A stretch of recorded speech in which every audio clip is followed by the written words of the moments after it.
এটা এবারে দেখা যাক।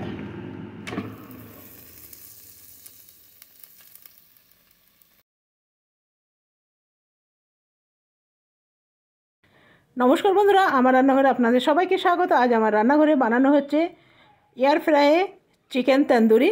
তো এখানে নিয়ে নিয়েছি 3খানা লেগ পিস, আর সবগুলোই আমি এভাবে চাকুর সাহায্যে কেটে নেব। এই যে এমনিভাবে দুই দিকেই কেটে নিতে হবে, তাহলে এখানে মশলাগুলো দিলে ভালোভাবে যেন ঢোকে। দিয়ে দেবো একটু নুন,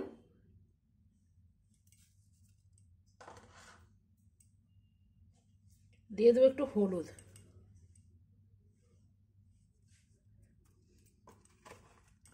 দিয়ে দেবো একটু তন্দুরি মশলা,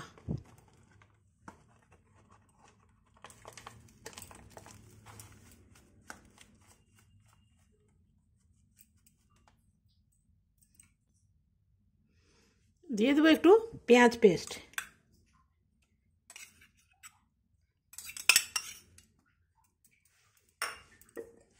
দিয়ে দেবো একটু রসুন,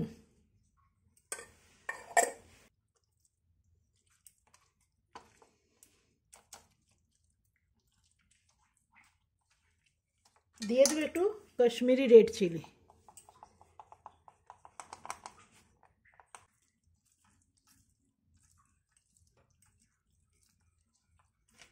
দিয়ে দেবো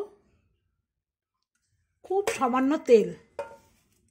তেল যদি না দেওয়া হয় না তাহলে শুকিয়ে যাবে খুব তাড়াতাড়ি, শুকিয়ে গেলে না খেতে ভালো লাগবে না, জুসি থাকবে না।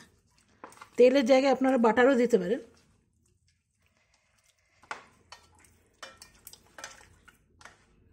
এখানে দেবো সামান্য দই,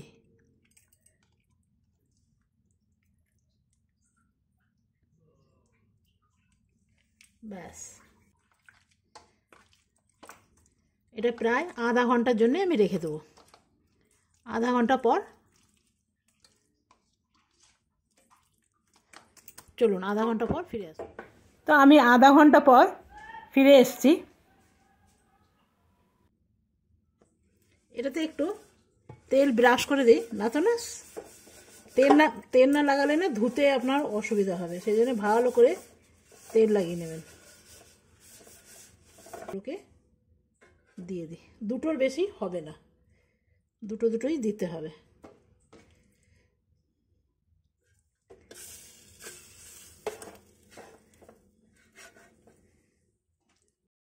উপর থেকে একটু মশলাগুলো দিয়ে দিলাম।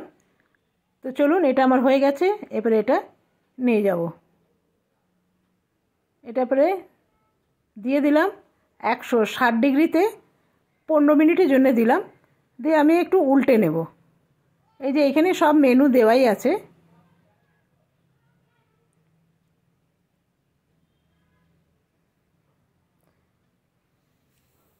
চলুন এটা ততক্ষণ হোক, এটা হতে তো সময় লাগবে, 15 মিনিট অপেক্ষা করতে হবে। তো আমি 15 মিনিট পর ফিরে এলাম, আর দেখুন আমি মধ্যেখানে একবার উল্টে দিয়েছিলাম, আর এটা আমার একদম তৈরি হয়ে গেছে। মনে হচ্ছে না একদম দোকানের মতন, কিছু কম মনে হচ্ছে না। তো এই রকম যাদের বাড়িতে আছে এয়ার ফ্রাই তারা এই রকম অবশ্যই একবার ট্রাই করুন, আর যাদের বাড়িতে নেই তারা একটা কিনে নিলেই হয়ে যাবে। খুব বেশি একটা দাম না। আজকের মতন এখানেই শেষ করলাম। ধন্যবাদ।